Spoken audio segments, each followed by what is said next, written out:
हमने जो अपनी श्रृंखला करंट वाली शुरू की है उसके अंतर्गत आज हम लोग जीके की सीरीज भी साथ में जोड़ेंगे। इसका मतलब ये है कि समसामयिकी के साथ में जो प्रमुख योजनाएं हैं वो योजनाओं का एक वीडियो आपके सामने जो है हम लोग बीच बीच में सीरीज के माध्यम से करेंगे। तो आज हमने इसके अंतर्गत अपना पहला टॉपिक लिया है खाद्य सुरक्षा अधिनियम। तो खाद्य सुरक्षा अधिनियम पर हम लोग जो है चर्चा करने वाले हैं। खाद्य सुरक्षा अधिनियम, खाद्य सुरक्षा अधिनियम 2013। तो ये खाद्य सुरक्षा अधिनियम 2013 हम लोग जो है चर्चा करेंगे। देखिए, खाद्य सुरक्षा अधिनियम 2013 10 सितंबर 2013 को अधिनियमित किया गया। अधिनियमित, तो अधिनियमित, नियमित किया गया और 12 सितंबर 2013 से लागू किया गया, खाद्य सुरक्षा अधिनियम 2013 को 10 सितंबर 2013 को अधिनियमित और 12 सितंबर 2013 को लागू किया गया। खाद्य सुरक्षा अधिनियम का उद्देश्य क्या है, लक्ष्य क्या था जब ये लाया गया? लक्ष्य था कि लोगों को या लोगों तक वहनीय मूल्य पर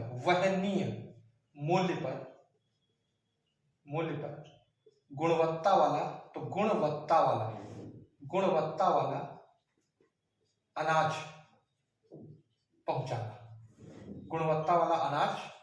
पहुंचाना, इसका लक्ष्य था कि लोगों तक वहनीय मूल्य पर गुणवत्ता वाला अनाज पहुंचाना। इसमें जो वहनीय शब्द है उसका अर्थ है कि जो वहन किया जा सके या फिर जो लोगों को इतना मूल्य जो हर आदमी जो है परचेज कर सके, उसी के लिए शब्द यूज किया है वहनी। तो खाद्य सुरक्षा अधिनियम 2013 10 सितंबर 2013 को अधिनियमित और 12 सितंबर 2013 को लागू हुआ। लक्ष्य था लोगों तक वहनी मूल्य पर गुणवत्ता वाला अनाज उपलब्ध कराना। किसके माध्यम से? तो पीडीएस के माध्यम से। पीडीएस का मतलब पब्लिक डिस्ट्रीब्यूशन सिस्टम या सार्वजनिक वितरण प्रणाली।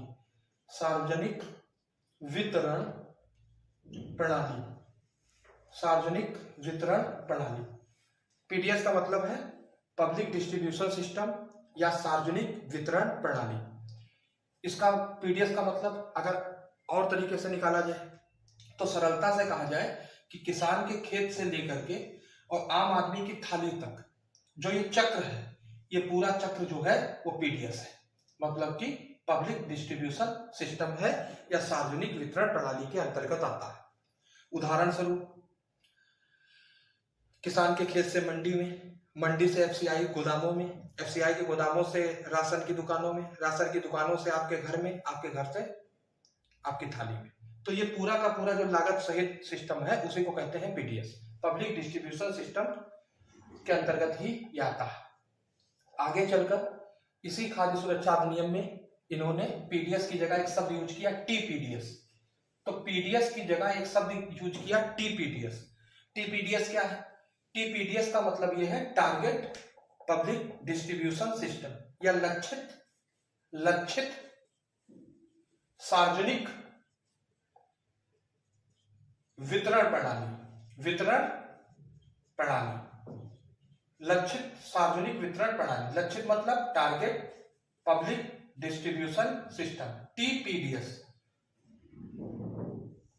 इसके अंतर्गत क्या अंतर था पीडीएस और टीपीडीएस में? पीडीएस के अंतर्गत सार्वजनिक वितरण प्रणाली के अंतर्गत वो सारी चीजें आती हैं जिससे कि एक अनाज किसान के खेत से निकलकर और लोगों के तक पहुंचता है। परंतु टीपीडीएस में जो है ये लक्ष्य निर्धारित होता है कि हमें इतने लोगों तक यह सुविधा उपलब्ध करानी है। इसीलिए टीपीडीएस के अंतर्गत जो लक्ष्य रखा गया वो 81.34 करोड़ का रखा गया।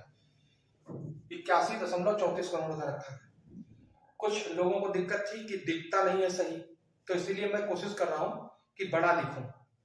तो ये 81.34 करोड़ का कुल लोगों तक ये राशन पहुंचाने का लक्ष्य रखा गया था इस खाद्य सुरक्षा अधिनियम 2013। तो ये तो बेसिक चीजें हैं जो हमने आपको पहले पार्ट में पढ़ाई हैं कि खाद्य सुरक्षा अधिनियम 2013 में लाया गया, 10 सितंबर 2013 को अधिनियमित और 12 सितंबर 2013 को लागू किया गया। लक्ष्य था ज्यादा से ज्यादा लोगों तक वहनीय मूल्य पर गुणवत्ता वाला अनाज पहुंचाना। पीडीएस के थ्रू ये पहुंचाना था। पीडीएस का मतलब है किसान के खेत से आम आदमी की थाली तक जो पहुंच है वो लागत सहित पीडीएस कहलाती है। इसके अंतर्गत इन्होंने पीडीएस की जगह आगे चलकर नाम टीपीडीएस दिया, जिसका मतलब है टारगेट पब्लिक डिस्ट्रीब्यूशन सिस्टम। इसके अंतर्गत 81.34 करोड़ लोगों को शामिल करने का लक्ष्य रखा गया था। तो ये तो बात हो गई पहले पार्ट की, जो आपको करना था खाद्य सुरक्षा अधिनियम में। अब यहाँ पर इसका दूसरा पार्ट करते हैं कि आखिर ये योजना कैसे क्रियान्वयन होती है और आगे तक किस तरीके से इस योजना के थ्रू ये क्या क्या दे रहे हैं, इस पर बात करते हैं। देखिए,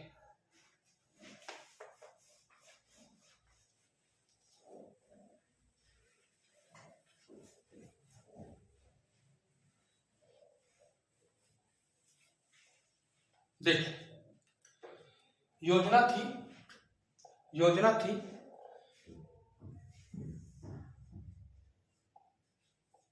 गेहूं, चावल और मोटा अनाज। तो गेहूं, चावल और मोटा अनाज, इनको रियायती दर का मतलब 2 रुपया, 3 रुपया और 1 रुपया की दर पर, 3 रुपया, 2 रुपया और 1 रुपए की दर पर देना था। किसको देना था? तो प्रत्येक व्यक्ति को 1 यूनिट मानकर, बराबर 1 यूनिट मानकर यह प्रोवाइड कराना था इस दर पर।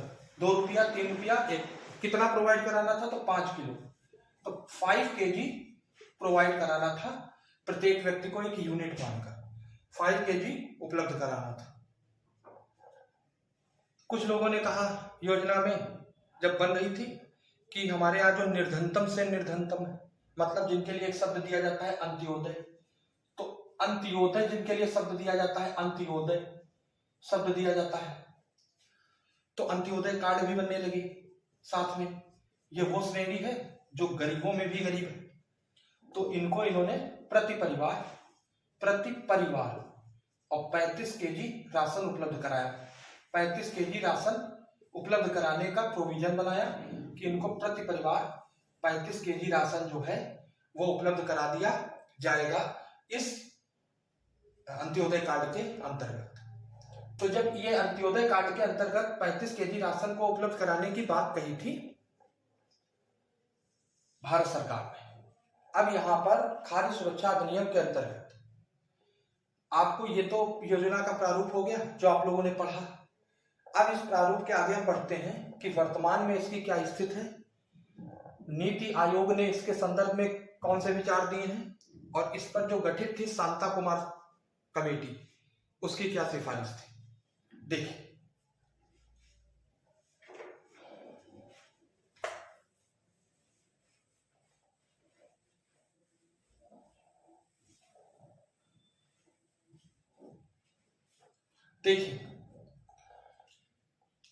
खाद्य सुरक्षा अधिनियम 2013 ये बात चिक चिक के बोलता था कि 50% शहरी और 75% ग्रामीण आबादी को इसमें शामिल किया जाएगा और ओवरऑल कुल जनसंख्या का 67% शामिल किया जाएगा। 50% शहरी, 75% ग्रामीण और ओवरऑल जनसंख्या का 67% शामिल किया जाने का प्रोविजन था इस खाद्य सुरक्षा अधिनियम 2013 में। इस खाद्य सुरक्षा अधिनियम 2013 में ये प्रोविजन तो कर दिया गया, चूंकि 2013 में आया था इसलिए जनगणना का जो वर्ष रखा इन्होंने वो 2011 का भी रखा, क्योंकि सबसे लेटेस्ट वही थी 2011 की। वर्तमान में अभी जनगणना हो नहीं पाई। तो ये जो लक्ष्य था 50% शहरी का और 75% ग्रामीण का, अगर इस लक्ष्य को हम ध्यान से देखें तो और इसको हम मिलाएं उन दोनों नीति आयोग की जो रिपोर्ट है जो वर्तमान में उसने इसके संदर्भ में बोला और जो शांता कुमार कमेटी ने बोला था, जरा उन पर भी चर्चा कर लेते हैं तो चित्र द्वारा इसको समझ लेते हैं। तो ये बात आप लोग ध्यान रखिएगा। खाद्य सुरक्षा अधिनियम 10 सितंबर 2013 को अधिनियमित, 12 सितंबर 2013 को लागू किया गया। लक्ष्य था कि ज्यादा से ज्यादा लोगों तक वहनीय मूल्य पर गुणवत्ता वाला भोजन उपलब्ध कराना, रियायती दरों पर कराना। रियायती दरें क्या थी? गेहूं के लिए 2 रुपया, चावल के लिए 3 रुपया, मोटा अनाज के लिए 1 रुपया। इसके अतिरिक्त जो अंत्योदय कार्ड बनते थे उसमें 35 केजी प्रति परिवार जो राशन उपलब्ध कराने की बात कही गई थी। इसके अतिरिक्त हमने आपको बताया कि इसमें 50% शहरी, 75% ग्रामीण और कुल जनसंख्या का 67% शामिल किए जाने की योजना थी।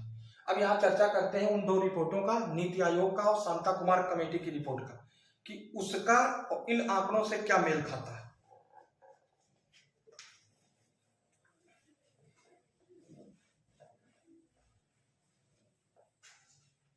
देखिए, पहले नीति आयोग का संदर्भ समझते हैं।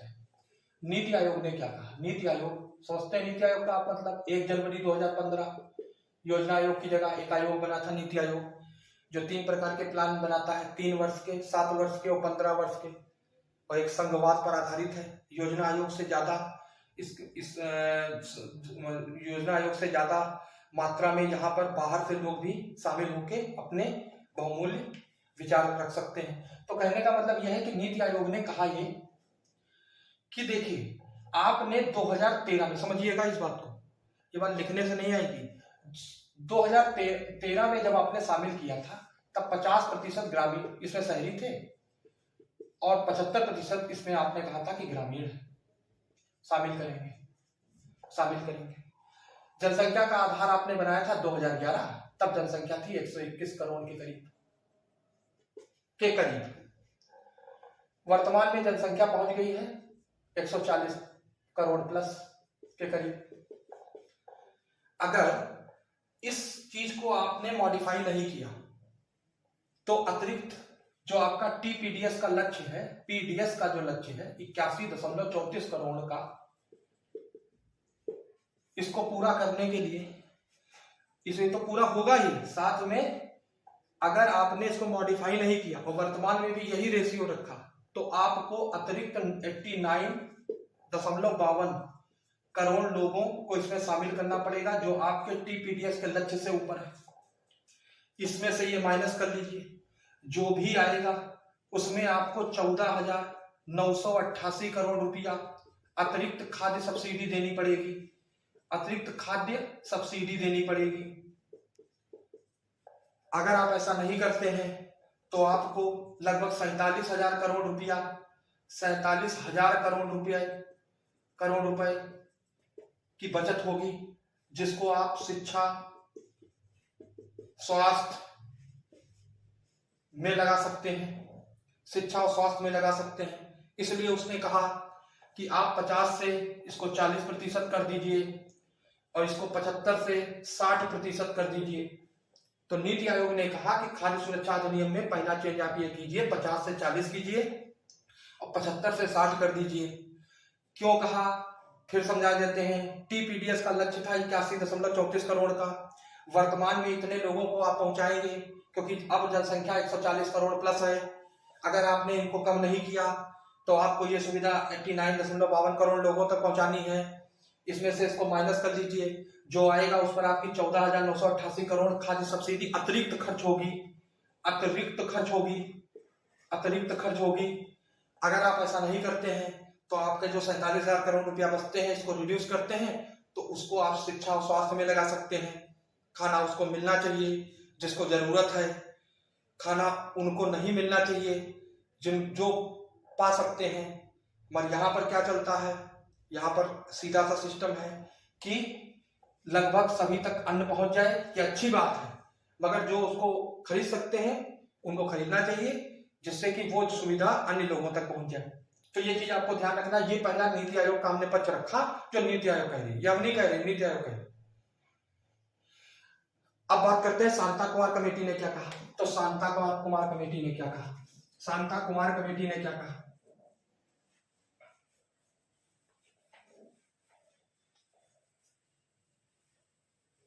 शांता कुमार कमेटी ने कहा, शांता कुमार कमेटी को पहले समझ लेते हैं थोड़ा सा। शांता कुमार कमेटी या शांता कुमार समिति कब बनी? 2014 में बनाई गई। बनी कब? 2014 में। रिपोर्ट कब प्रस्तुत की? 2015 में। तो रिपोर्ट कब प्रस्तुत की? रिपोर्ट कब आई? तो 2015 में आई। रिपोर्ट कब आई? तो 2015 में आई। शांता कुमार कमेटी की रिपोर्ट कब आई? तो 2015 में आई। रिपोर्ट बनी कब? शांता कुमार कमेटी बनी कब? 2014 में बनी। शांता कुमार कौन थे? हिमाचल प्रदेश के पूर्व सीएम रहे हैं। तो हिमाचल प्रदेश के पूर्व सीएम रहे हैं। हिमाचल प्रदेश के पूर्व सीएम रहे हैं या मुख्यमंत्री रहे हैं। तो उन्होंने ये कहा कि आपको क्या करना चाहिए, जो आप कुल जनसंख्या को 67% किए हो, इसको रिड्यूस करके 40% तक लेके आइए आप। अगर आप ऐसा नहीं करते हैं, इसको 40% आप तभी लेके आ पाएंगे जब आप इनके रेशियो कम करें। तो शांता कुमार कमेटी भी इस बात पे सहमत है कि 50 और 75 का जो रेशियो इन्होंने दे रखा है शहरी और ग्रामीण का, वो आने वाले वर्षों में जिस हिसाब से जनसंख्या बढ़ रही है उस हिसाब से इस जनसंख्या पर इतना खाद्यान्न को प्रोवाइड कराना आसान काम नहीं है। और अगर यही काम है तो फिर जो काम कर रहे हैं वो भी अच्छे और जो काम नहीं कर रहे हैं वो भी अच्छे, क्योंकि मूलभूत आवश्यकताओं में है रोटी कपड़ा और मकान। तो सरकार को चाहिए उनको बिल्कुल उपलब्ध कराना चाहिए हर एक आदमी को, मगर जो इसके लिए सक्षम है उनको अपनी जिम्मेदारी समझते हुए स्वयं में कार्य करने चाहिए। यहाँ पर क्या होता है, आलस्य की प्रवृत्ति को बढ़ावा भी हो जाता है कभी कभार। पर कुल मिलाकर शांता कुमार जो कमेटी की जो रिपोर्ट है उसने इसको 67 से उठा के 40 करने की प्रोवाइड की थी। नीति आयोग ने 50 से 40% और 75 से 60% करने की सिफारिश की थी। तो ये जो खाद्य सुरक्षा अधिनियम के अंतर्गत जो ये दो कमेटी बनी है, जो इन्होंने अपनी रिपोर्ट दी है, इसको आपको ध्यान रखना चाहिए। एक चीज और समझ लीजिए, आप चाहे तो साइड में लिख लीजिए कि फरवरी 2021 तक जो था वो रिपोर्ट ये कहती है कि 2.37 करोड़ अंत्योदय परिवार जो थे वो इस योजना में शामिल थे या इस अधिनियम में शामिल थे, और इन परिवारों के 9.01 करोड़ लोग इस योजना का लाभ उठा रहे थे। ये फरवरी 2021 की रिपोर्ट हम बता रहे हैं आपको। रिपोर्ट ये भी कहती थी कि फरवरी 2021 तक 70.35 करोड़ लोग टीपीडीएस में शामिल हो चुके थे। ये बात कहती है फरवरी 2021 की रिपोर्ट। तो हमने आज का जो टॉपिक पढ़ रहे हैं वो खाद्य सुरक्षा अधिनियम 2013 पढ़ रहे हैं, जो कि 10 सितंबर को अधिनियमित हुआ, 12 सितंबर को लागू हुआ। रियायती दरों पर अनाज उपलब्ध कराने की योजना थी। योजना क्या थी कि 3 रुपया किलो, 2 रुपया किलो, 1 रुपया किलो, 3 रुपया किलो चावल, 2 रुपया किलो गेहूं, 1 रुपया किलो मोटा अनाज। मोटे अनाज में ज्वार, बाजरा, मक्का आदि चना मिलता है। तो कहने को कि उपलब्ध कराने की योजना थी। योजना ये भी कहती थी कि इसमें 50% शहरी और 75% ग्रामीणों को शामिल करना था। ओवरऑल रेशियो 67% रखा गया था। इसके लिए सरकार ने बाकायदा जो है एफसीआई से व्यवस्था करवाई थी। एफसीआई के गोदामों से राशन जो है वो जो राशन की दुकानें वहां तक पहुंचता है। इसके अंतर्गत मैंने आपको ये भी बताया कि नीति आयोग ने इसको रिड्यूस करने की बात कही। नीति आयोग ने 50 से 40 शहरी में और ग्रामीण में 75 से 60 की बात कही। शांता कुमार कमेटी जो कि 2014 में बनी थी, 15 में अपनी रिपोर्ट प्रस्तुत किया, उसने 67 से 40% करने की कहा। उसने ये भी कहा था कि 70 से 40% किए बिना सभी बीपीएल को इसके लिए लाभ आप उपलब्ध नहीं करा पाएंगे, तो इसलिए 70 से 40% की सिफारिश की गई थी। अब ये सरकार के ऊपर है कि वो इसको रिड्यूस करे या उसको रिड्यूस ना करे। तो कहने का मतलब यह है, हमने आपको फरवरी 2021 में ये भी बताया है। आप याद रखिएगा, फरवरी 2021 तक का जो डाटा है वो ये कहता है कि 2.37 करोड़ अंत्योदय परिवार इसमें शामिल है, जिसके अंतर्गत 9.01 करोड़ लोग अंत्योदय के अंतर्गत इस योजना का लाभ उठा रहे हैं, और फरवरी 2021 में 70.35 करोड़ लोग टीपीडीएस के अंतर्गत आते हैं। तो इससे ये जो आपका टॉपिक है, इस टॉपिक को आप लोग याद रखिएगा, खाद्य सुरक्षा अधिनियम। अगला जो वीडियो बनाएंगे वो हम लोग समसामयिकी और जीके की साथ में सीरीज चला रहे हैं। ठीक है, समसामयिकी और जीके की हम लोग जो है साथ में सीरीज चला रहे हैं। इसके अंतर्गत अगर आपको कोई भी दिक्कत हुई हो इस वीडियो में, तो आप अपना कमेंट जो है वो कमेंट जो है अपना पेस्ट कीजिएगा। जय हिंद, जय भारत, जय श्री कृष्ण।